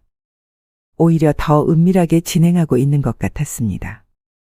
이제는 정말 마지막 카드를 꺼낼 때가 됐다고 생각했습니다. 며칠 후 자녀들을 모두 불러 모았습니다. 심각한 표정으로 앉아있으니 자녀들도 긴장한 듯 보였습니다.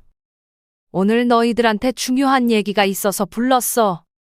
어머니, 무슨 일이세요? 준수가 걱정스러운 표정으로 물어봤습니다. 사실 그동안 말 안 했는데 너희 아버지 병원비가 너무 많이 들어갔어. 자녀들의 표정이 변했습니다. 얼마나 많이요?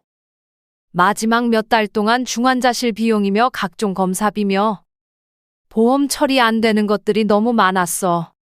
사실은 거짓말이었지만 심각하게 말하니까 자녀들이 믿는 것 같았습니다.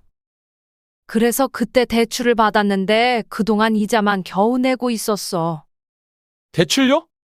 얼마나 받으셨는데요? 2억 정도? 지영이가 깜짝 놀라며 일어났습니다. 어머니, 왜 그런 큰일을 혼자 해결하려고 하셨어요? 너희들한테 부담 주기 싫어서. 그래서 지금 어떤 상황이신데요? 이자도 못 내겠어. 은행에서 계속 독촉하고. 이제 집을 팔아야 할 것 같아. 집을 팔아야 한다는 말에 자녀들이 경악했습니다. 어머니, 집을 팔면 어디서 사세요? 글쎄, 작은 원룸이라도 얻어서 살아야지. 그럼 저희는 어떻게 되는 거예요? 수진이가 당황하며 물어봤습니다. 너희들은 각자 집이 있잖아. 상관없지 뭐. 어머니, 잠깐만요. 정확히 얼마나 빚이 있는 거예요? 민호가 계산기를 꺼내며 물어봤습니다. 원금 2억에 지금까지 밀린 이자까지 합하면 2억 5천 정도 될 거야. 어머니, 그럼 이 집 팔면 얼마 정도 남아요? 집이 3억 정도 하니까 5천만 원 정도 남겠지. 5천만 원으로 어떻게 사세요? 자녀들이 서로 눈을 마주치며 당황해했습니다. 갑자기 상황이 바뀐 것이었습니다. 집을 팔아서 요양원비로 쓰려던 계획이 물거품이 된 것이죠. 어머니, 정말 다른 방법은 없어요? 있으면 내가 이런 말을 하겠니? 내일 부동산에 내놓으려고 해. 그 말을 듣고 준수가 급하게 말했습니다. 어머니, 잠깐만요. 그렇게 하지 마시고 왜? 다른 방법이 있어? 저희가 도와드릴게요. 너희가 2억 5천을 어떻게 도와줘? 분할해서라도 형제들끼리 나눠서 갚아드릴게요. 갑자기 효자가 된 준수의 말에 지영이도 동조했습니다. 맞아요, 어머니. 집은 절대 팔면 안 돼요. 저희가 해결해 드릴게요. 그리고 어머니, 앞으로는 저희가 더 자주 와서 모실게요. 수진이까지 갑자기 효부가 되었습니다. 무슨 소리야? 너희들이 그동안 뭐라고 했는데? 어머니, 저희가 잘못 생각했어요. 요양원 같은 건 생각도 말아요. 민호가 급하게 말했습니다. 요양원? 누가 요양원 얘기했어? 그게 저희가 한때 그런 생각을 했었는데 이제는 절대 그런 생각 안 해요. 어머니는 집에서 편안히 계셔야 해요. 저희가 번갈아 가며 모실게요. 자녀들이 갑자기 180도 바뀐 태도를 보이는 것이 신기했습니다. 제가 돈이 없어지고 집을 팔아야 한다고 하니까 갑자기 효자 효녀가 된 것이었습니다. 너희들이 그동안 나를 치매라고 하면서 요양원 보내려고 했잖아. 어머니, 그건? 어머니 안전을 생각해서 그런 거였어요. 그런데 지금은 왜 갑자기 집에서 모시겠다고 해? 자녀들이 당황해하는 모습이 보였습니다. 어머니를 사랑하니까요. 지영이가 어색하게 대답했습니다. 그럼 그동안은 사랑하지 않았다는 거야? 그런 게 아니라 이상하네. 내가 돈 있을 때는 치매라고 하면서 요양원 보내려고 하더니 돈 없어지니까 갑자기 집에서 모시겠다고 하고. 자녀들의 얼굴이 붉어졌습니다. 혹시 너희들이 내 집과 내 돈을 노리고 있었던 건 아니야? 어머니, 그런 게 아니에요. 그럼 뭐야? 돈 있을 때는 치매 환자라고 하더니 돈 없어지니까 갑자기 정상인이 된 거야? 전곡을 찌르는 질문에 자녀들이 할 말을 잃었습니다. 어머니, 저희가 잘못 생각했어요. 뭘 잘못 생각했는데? 어머니를 충분히 이해하지 못했어요. 이해? 앞으로는 정말 잘할게요. 집도 팔지 마시고 저희가 도와드릴게요. 자녀들이 앞다투어 효심을 보이는 모습을 보니 우스웠습니다. 돈이 있을 때는 골칫거리 취급하더니 돈이 없어지니까 갑자기 모시겠다고 하는 것이 얼마나 현실적인지 알 수 있었습니다. 정말? 요양원 안 보낼 거야? 절대 안 보내요. 치매라고 안 할 거야? 어머니는 정상이세요. 갑자기 제가 정상인이 되어버렸습니다. 참 신기한 일이었습니다. 집 매매 핑계로 자녀들의 진심을 확인한 후 저는 더 이상 망설이지 않았습니다. 그동안 수집한 녹음 파일들과 서류 사진들을 들고 변호사 사무실을 찾았습니다. 자녀들이 치매 환자라고 무시했지만 정작 저는 그들보다 더 치밀하게 준비하고 있었습니다. 변호사님, 유언장 작성과 법적 후견인 지정에 대해 상담받고 싶습니다. 네, 어떤 내용으로 도움을 드릴까요? 그동안의 상황을 설명하고 녹음 파일과 사진들을 보여줬습니다. 변호사는 심각한 표정으로 들었습니다. 이런 경우 법적으로 보호받을 수 있는 방법들이 있습니다. 먼저 유언장을 작성하시고 법적 후견인도 지정하실 수 있어요. 자녀들이 아닌 제3자로 가능한가요? 물론입니다. 의사 능력이 있으시다면 본인이 원하는 대로 지정하실 수 있어요. 일주일 후 모든 서류가 완성되었습니다. 변호사 사무실에서 각 자녀 앞으로 등기우편을 발송했습니다. 며칠 후 준수에게서 급한 전화가 왔습니다. 어머니, 이게 무슨 일이에요? 뭐가? 방금 등기로 온 서류요. 법률 사무실에서 왔는데. 아, 그거? 유언장 초안하고 후견인 지정 통보서지? 어머니, 이게 정말이에요? 당연히 정말이지. 변호사님이 직접 작성해 주신 거야. 곧이어 지영이와 민호에게서도 연달아 전화가 왔습니다. 모두 당황한 목소리였습니다. 엄마, 이거 진짜예요? 상속을 바꾼다고요? 후견인을 왜 다른 사람으로 지정하셨어요? 자녀들이 모두 집으로 달려왔습니다. 서류를 들고 와서는 다급하게 물어봤습니다. 어머니, 여기 보니까 자녀들에게 불리하게 작성되어 있다고 나와 있는데 정확히 뭘 말하는 거예요? 민호가 떨리는 목소리로 물어봤습니다. 그대로야. 너희들한테 불리하게 써놨어. 어머니, 그게 무슨 말씀이세요? 상속을 바꾼다고요? 바꾸는 게 아니라 바꿨어. 이미 자녀들의 얼굴이 창백해졌습니다. 그럼 저희는 어떻게 되는 거예요? 너희들이 그동안 나를 어떻게 대했는지에 따라 달라지겠지. 어머니, 설마 정말로? 진짜 치매 환자는 못하는 결정이지. 나 아주 멀쩡해. 너희가 날 어떻게 대했는지 문서로 남기고 싶었을 뿐이야. 그 말을 듣고 자녀들이 할 말을 잃었습니다. 그동안 치매라고 무시했던 어머니가 이렇게 치밀하게 법적 대응을 준비하고 있었다는 사실에 충격을 받은 것 같았습니다. 어머니, 저희가 잘못했어요. 다시 생각해 주세요. 잘못한 게 뭔데? 그동안 어머니를 제대로 모시지 못했어요. 구체적으로 뭘 잘못했는지 말해봐. 자녀들이 서로 눈치를 보며 머뭇거렸습니다. 요양원. 요양원 보내려고 한 것도 잘못이었고, 그게 다야? 통장 관리하려고 한 것도. 또?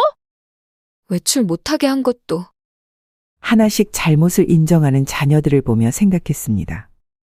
이제 와서 잘못을 인정한다고 해서 그동안의 상처가 사라지는 건 아니었습니다.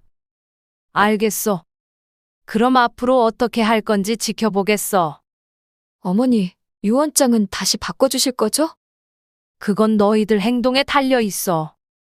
그날 이후 자녀들의 태도가 완전히 달라졌습니다. 매일 안부 전화를 걸어오고 번갈아 가며 집에 와서 안부를 확인했습니다. 치매라는 말은 더 이상 하지 않았고 제 의견을 묻고 존중하는 척했습니다. 하지만 저는 그 어떤 감정도 섞지 않았습니다. 그동안 녹음해둔 파일들과 사진들을 정리해서 변호사에게 전달했습니다. 자녀들이 저를 어떻게 대했는지 모든 것을 기록으로 남겨두었습니다. 변호사님, 이 모든 증거들을 법정 문서에 첨부해 주세요. 네, 이 정도면 충분히 입증 가능합니다. 자녀들은 갑작스럽게 효자 효녀가 되려고 애썼지만 저는 차갑게 관찰만 했습니다. 진심인지 아닌지는 시간이 지나면 알 수 있을 것입니다. 어머니, 오늘 뭐 드시고 싶으세요? 어머니 의견이 제일 중요해요. 요양원 같은 건 절대 생각 안 해요.